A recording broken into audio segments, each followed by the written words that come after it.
आनी चाहिए थी. इट वॉज मेरे एक स्टोरी चली थी इंडियन एक्सप्रेस में, वो एक प्लांटेड स्टोरी थी. ये स्टोरी आप दिन में कितनों के खिलाफ चलाते हो, उसमें हकीकत कितनी होती है.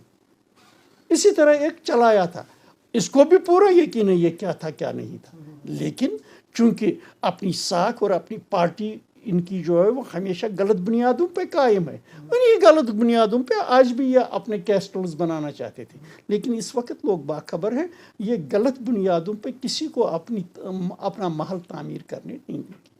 ये पार्टियां एक दूसरे को हदवी तनकीद बनाती हैं, अपना अपना एक व्यू पॉइंट होता है, अपना एक व्यू होता है. कोई एक तरीके से एक मसले को पेश करता है, दूसरा दूसरे तरीके से.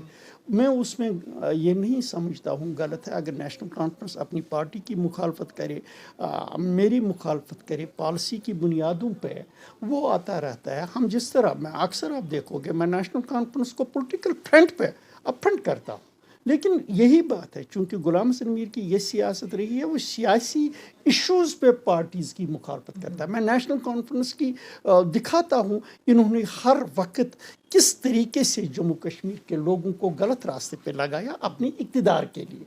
अब हालात बदल चुके हैं, अब यहाँ हमारे नौजवान वो पुराना नौजवान नहीं है, अब ये समझ चुके हैं कौन इनका दोस्त हो सकता है, कौन इसका दुश्मन हो सकता है. और हमारी कोशिश है अपना व्यू पॉइंट आम लोगों तक पहुँचाना. अगर इससे किसी पार्टी को गलत लगे तो उसमें हम क्या कर सकते हैं. मैंने कल एक इंटरव्यू में ये बताया, मैं अभी फ़ोटो देखा था, उस वक्त दिल्ली से मरकज़ी होम मिनिस्टर चिदम्बरम की क़यादत में एक पार्लियामेंट्री डेलीगेशन आ गया, क्योंकि उस वक्त जब मैंने कहा कि हालात कितने ख़राब थे यहाँ, दिल्ली में अपोजिशन इस हद तक कामयाब हो गई थी, उन्होंने उमर को ये करार दिया था ये अहल चीफ मिनिस्टर नहीं है, he is not competent, he is not delivering properly. तो उस सिलसिले में होम मिनिस्टर और एक पार्लिमानी डेलीगेशन यहाँ आया था. मैं उमर साहब को ये कहता था क्या आपकी पार्टी में उस वक्त सकत थी, आप कहीं 10 लोग उनको मिलाते. इट वाज गुलाम हसन मीर's DPN पार्टी जिसने आपसे कह दिया, और टंग मरग में हमने किया. जलसा नहीं, 300-400 लोग थे. इस वक्त मैं वो फोटोग्राफ्स भी आपको दिखाऊंगा जिसमें होम मिनिस्टर भी थे, आप भी थे, और उस वक्त वो बीजेपी के लेजिस्लेटिव या अपर हाउस के लीडर अरुण जेटली भी थे.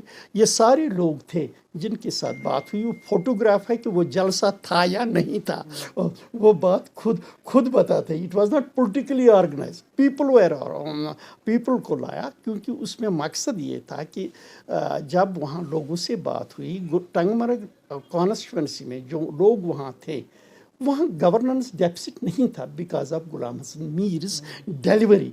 तो वहाँ उन्होंने सिचुएशन को दूसरा रंग भर दिया. जब सिचुएशन को दूसरा रंग भर गया वो इसको सेवियर मिल गया. उसके बाद गुलाम हसन मीर ने ही किसान रैलियाँ की डिस्ट्रिक्ट हेडक्वार्टर्स पर. जब किसान रैलियों में मैंने चीफ मिनिस्टर को लिया तो जाहिर सी बात है जो अपोजिशन ने इसके खिलाफ एक माहौल खड़ा किया था, उस माहौल को मैंने सिंगल हैंडेडली डिफ्यूज़ कर दिया. उस बात का एहसास होना चाहिए. ये भूलना क्या है. दरअसल इनको क्या है, ये प्रॉब्लम है नेशनल कॉन्फ्रेंस की. ये इनकी इब्तिदा से जब भी इनके खिलाफ कोई उठता है, आवाज़ उठाता है, वो इनके लिए चैलेंज बनता है. ये इसको कभी गद्दार कहते हैं, कभी कॉन्स्पायरेटर कहते हैं, कभी कुछ कहते हैं. लेकिन यही 84 में हाई कोर्ट ने वो करार दिया, वो सेपरेट था, बाज़ाब्ता सेपरेट हो गई नेशनल कॉन्फ्रेंस और आपको इक़्तिदार से हटाया.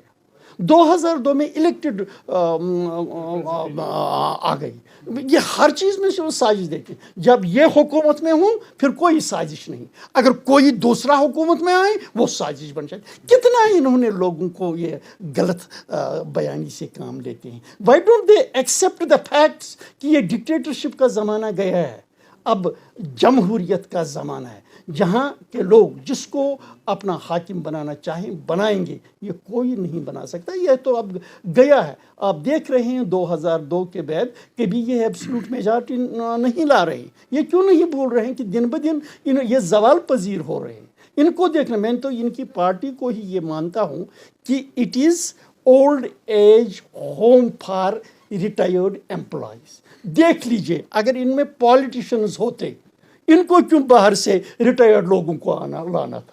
ریٹائرڈ لوگوں کو گھر میں آرام کرنا ہوتا ہے، لیکن چونکہ ان کو اپنے ان کے ساتھ پولیٹیکل لیڈر چلنے والے نہیں، اب یہ ریٹائرڈ امپلائیز کو ہی لاتے۔ سر ایک آخری سوال ہے، کیونکہ عمر عبداللہ نے کہا ہے کہ آپ کا دوست مودی جی بھی ہے، سینٹرل گورنمنٹ بھی اور ایل جی بھی ہے، اس پر کیا کہیں گے آپ؟ دیکھیے ہم بلیو کر رہے ہیں، اس سے پہلے بھی میں نے کہہ دیا، جموں کشمیر کے ایسے حالات ہیں کہ آپ کو مرکز سے آپ ٹکراؤ نہیں دے سکتے، مرکزی سرکار سے۔ میں نے یہ پہلے بھی کہہ دیا، ہمیں بی جے پی سرکار، مودی سرکار نے جموں کشمیر کے لوگوں کو زخم دیا، وہ یہ زخم ہے کہ انہوں نے ہم سے آرٹیکل 370 چھین لیا۔ لیکن جو چیزیں آرٹیکل 37 سے ہمیں متاثر ہو رہی تھی، جب ہم مودی جی سے ملے، ہوم منسٹر سے ملے، وہ ہم جموں کشمیر کے لوگوں کے لیے ملے، اپنی دوستی بڑھانے کے لیے نہیں، جس طرح یہ کرتے ہیں، وہ یہ ملتے ہیں اپنے اقتدار کے لیے، ہم ملے جموں کشمیر کے لوگوں کے لیے۔ اس وقت آپ دیکھ رہے ہیں جو نوکریوں کو تحفظ ملا جموں کشمیر کے اندر، وہ ہمارے اور مودی جی اور ہوم منسٹر سے ملنے سے ہو گیا۔ زمینوں کا تحفظ ملا جب ہم مودی جی اور چیف پرائم منسٹر سے ملے۔ جس طریقے سے وہ ڈیموگرافک چینج کا خطرہ منڈلا رہا تھا، اس کو اگر ہم نے مل کے روکا، اگر کوئی یہ کہے کہ دوست ہیں، ہم جموں کشمیر کے لوگوں کے لیے ان کو تحفظ دینے کے لیے، ان کے حقوق کو منوانے کے لیے کسی بھی سرکار کے ساتھ بات کر سکتے ہیں۔ ہم امر مانن، اگر یہ ہم کو کہتے ہیں ہم کیوں ملے، یہ کیوں ملے ان سے، یہ کیوں نہیں ملے؟ یہ تو پہلے آرٹیکل 370 ختم کرنے سے 2 دن تو یہ سارے ملے، فاروق صاحب بھی ملے، عمر صاحب بھی ملے، اس کے پارلیمنٹ ممبرز، وہ بات کیوں نہیں کبھی انہوں نے بتائی؟ وہ کیا راز تھا؟ پھر اس کے 3 دن بعد آرٹیکل 370 ختم ہوا۔ یہ ان سے پوچھ کے ختم کیا، انہوں نے کہا ہم کو جیل بھر دیجئے، باقی آپ کر دیجئے، ٹھیک ہے۔ پریپلانڈ تھا، پریپلانڈ تھا ان کے ساتھ بات ہو گئی تھی۔